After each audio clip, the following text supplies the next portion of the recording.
मरकज़ी अंजुमन ताजरान इस मामले में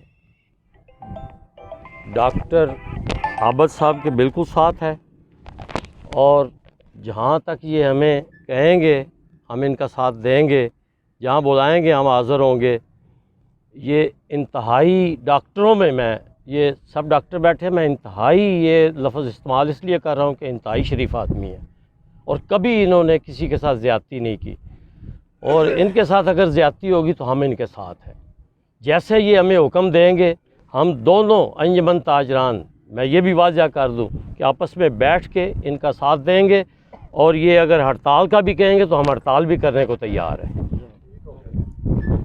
डॉक्टर आबद साहब के साथ ये वाकई ही एक अफसोसनाक वाक़या है और ये नहीं कि हम प्राइवेट हॉस्पिटल वाले, ये तो वैसे इनके साथ ही हैं। कोशिश करेंगे जो सरकारी तौर पे जिस तरह हमारे डिप्टी DHO साहब आए हुए हैं, इंशाअल्लाह हम सरकारी तौर पे भी इनके साथ हैं और कभी भी इस तरह का इनके साथ ज़्यादती पुलवाल में ना उन्हें देंगे और चाहे हमें जहाँ तक भी जाना पड़ा हम इनके साथ चलेंगे।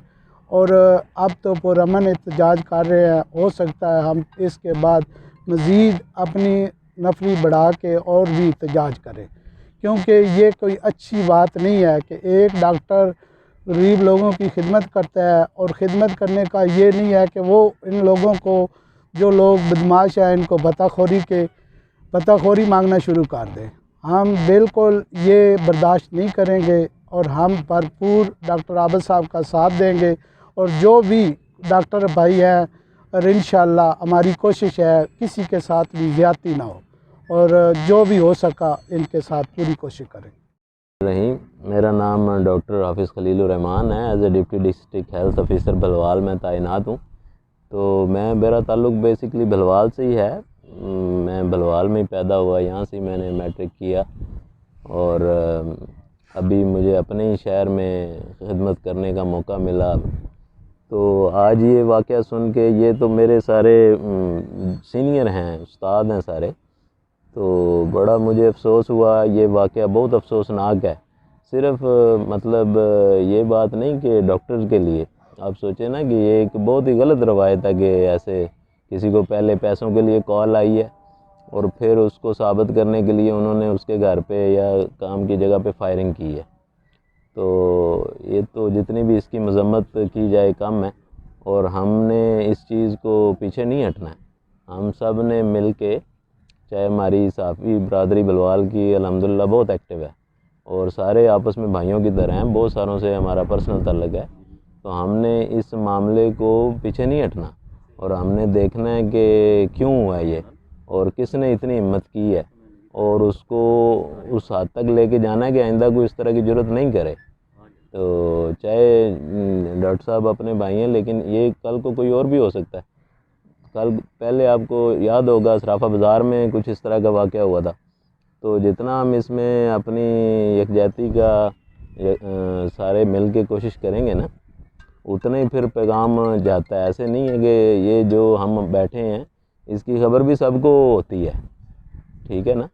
तो राना खलील साहब भी ठीक है ना, हम PM में आप भी हिमायत करते हैं इनके मौक़िफ़ की, तो उनके ख़िलाफ़ कानूनी कार्रवाई की जाए। हम हर कानूनी कार्रवाई में अपने डॉक्टर भाइयों के साथ हैं। जहाँ तक तल्लुक़ है फायरिंग का, अगर कोई ज़ाती लेन देन के मामला हैं भी सही है, वो माशरे में होते रहते, कोई ऐसी बात नहीं है। लेकिन फायरिंग करना और इस तरह रैंसम कॉल करना ये मुनासिब नहीं है।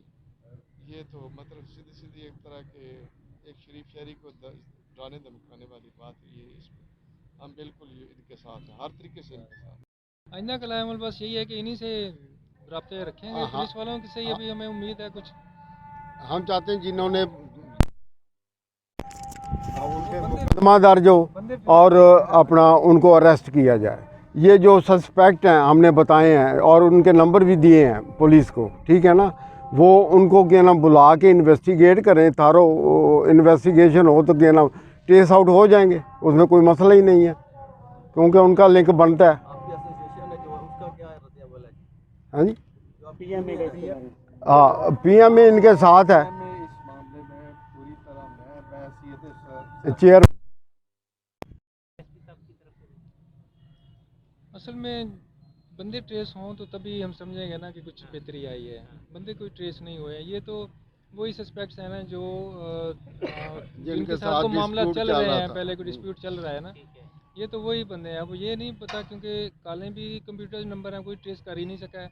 और जो कालें आई हैं वो डायरेक्ट सीधी भत्ते वाली हैं, या तो उसमें कोई हिंट हमें मिलता ना कि इसके साथ कोई लिंक है या कोई ताल्लुक बनता है किसी तरह, वो ताल्लुक भी नहीं बनता है। वो मेरे पास एक रिकॉर्डिंग तो मेरे पास अभी भी मौजूद है जो फायरिंग के बाद उन्होंने की है ना, वो तकरीबन 2.5 मिनट की कॉल है वो सारी सुनी है, डीपीओ साहब ने भी सुनी है और उन्होंने भी यही नतीजा निकाला कि ये भत्ते की कॉल है, ये वो मामले वाली कॉल ही नहीं है।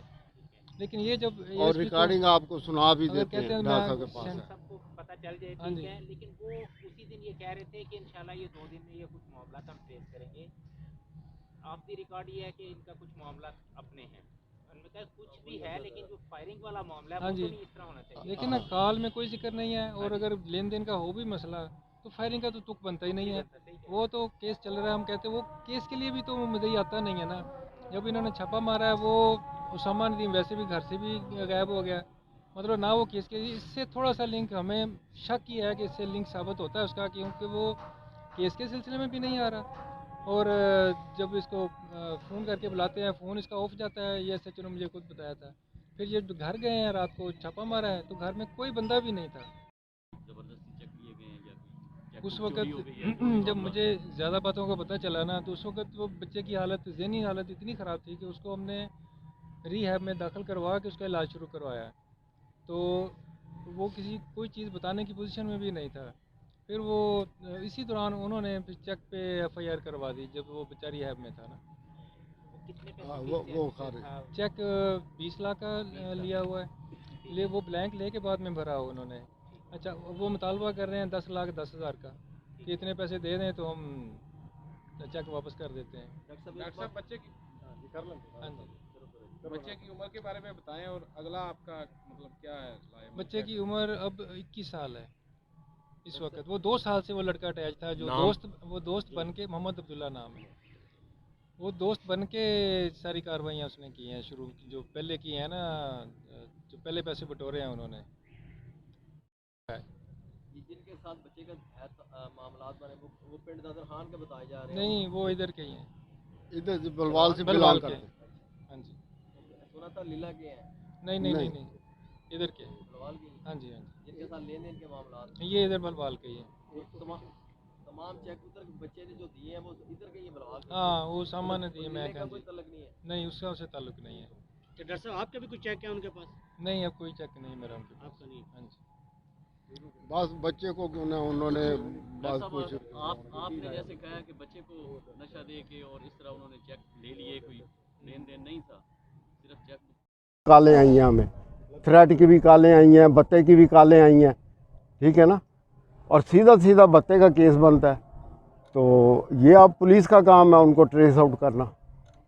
जो बंदा गिरफ्तार करवाया उसका क्या नाम है? उसका की नाम है? फैसल रसूल। ये किधर का जी? ये इधर बलवाल का ही है। इसका क्या लिंक था आपके केस? ये पहले हमारा ड्राइवर रह चुका है, और जो जिन लोगों के नाम हमें मतलब मशकूक नाम जो हमने दिए हैं ना, इसका एक आगे बहनोई है, पीर है, जो पहले भी अब्दुल्ला को, मेरे बेटे को थ्रेट करके कुछ पैसे बटोरते रहे हैं। इस पीर का ताल्लुक फिर आगे वो जो जिसने अब डायरेक्ट एफआईआर कराई हुई है बेटे पे, उसके साथ लिंक है, और उसकी मेरे पास वाज़ेह सबूत हैं, और उनकी कुछ ऑडियो रिकॉर्डिंग्स में मेरे पास हैं, जिससे उसका जो लिंक है वो वाज़ेह साबित होता है कि ये सारे एक दूसरे के साथ अटैच हैं। बाबा से बुला। अच्छा, ये सबसे पहले 7 जनवरी को मुझे कॉल आई थी शाम के टाइम पे ना, भत्ते के लिए 3 करोड़ का उन्होंने कहा था, 3 करोड़ का मुतालबा किया। उसके बाद एक दिन छोड़ के फिर एक कॉल आई। ये सारी कॉलें आती हैं कंप्यूटराइज नंबरों से, 5 नंबर हैं तकरीबन जिनसे ये कॉलें आती हैं, जो अभी तक ट्रेस भी नहीं हो सकी हैं। उसके बाद एक कॉल 14 तारीख को आई, फिर उसके बाद वो ये कॉलें मैं रिकॉर्ड नहीं कर सका हूँ। अच्छा, उसके बाद 16 की शाम 7:30 बजे अस्पताल के मेन गेट पे फायरिंग हुई है, जिसकी हमने 15 पे इतला दे के सारा उनको इन्फॉर्म कर दिया। फिर 18 को हमने अपना दरख्वास्त भी दी है फायरिंग की और बत्ताखोरी की। तो उसके बाद हम DPO के भी पेश हुए हैं। DPO ने फ़ोन करके ASP को पूरी ब्रीफिंग दी। PMA सरगोदा को साथ लेके हाँ जी, हम DPO साहब के पास भी पेश हुए थे, उनके पास ही ये मामला रखा था। तो उन्होंने क्या नाम ASP साहब को हमारे सामने फ़ोन किया और कहा कि आप टीम बना दें और ये जो मेन कल्प्रेट हैं इनको ट्रेस आउट करें। तो उसके बाद फिर हम आके ASP साहब को मिले थे। ASP साहब ने हमें यकीन दिलाया कि जी ठीक है, हम कोशिश कर रहे हैं, आप भी बताएं कि किन पे शक है। जो मशकूक अफराद से जिनका डॉक्टर साहब के साथ कोई डिस्प्यूट चल रहा था, तो वो हमने नॉमिनेट किए और उनके नंबर वगैरह दिए। तो उन्होंने उस पर भी वर्क शुरू किया और सिर्फ अभी तक एक बंदा पकड़ा गया है, बाकी बंदे उन्होंने कोई नहीं पकड़े। कोई ख़ास दिलचस्पी शो नहीं की और कोई ख़ास आउटपुट भी हमें नहीं दी अभी तक। तो हम चाह रहे हैं, देखें ना, अब अदम तहफ़्फ़ुज़ है। उन्होंने पहले फायरिंग के बाद भी ना डॉक्टर साहब को फ़ोन किया है कि आप जो है ना क्या नाम पता लग गया आपको, आप जल्दी पैसे का बंदोबस्त करें, नहीं तो हम आपके बच्चे को उठा लेंगे या मार देंगे। ठीक है, इसके बावजूद कि ना पुलिस टस से मस नहीं हो रही। एक दो SHO साहब के साथ भी बात हुई है, उनको भी कहा गया है, तो वो भी बस रस्मी कार्रवाई करके हाँ जी आप बताएं जी, आप पहले जो बंदा पकड़वाया वो भी हमने पकड़वाया, अपनी काविश से पकड़वाया है। ना उन्होंने जियो फोरेंसिक की है, ना कोई और तगदाव की है। तो हम तो कुछ मायूस हो के फिर प्रेस कॉन्फ्रेंस की तरफ आए हैं। ओके, अल्लाह हाफ़िज़।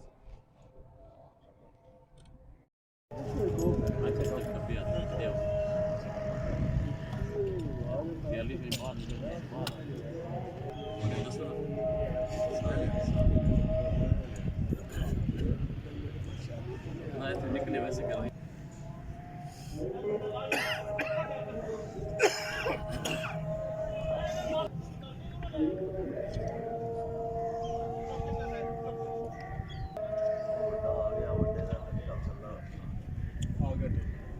यार बड़ा खड़े हो गए, चलो खड़े हो गए, बड़ा ज्यादा नहीं होती।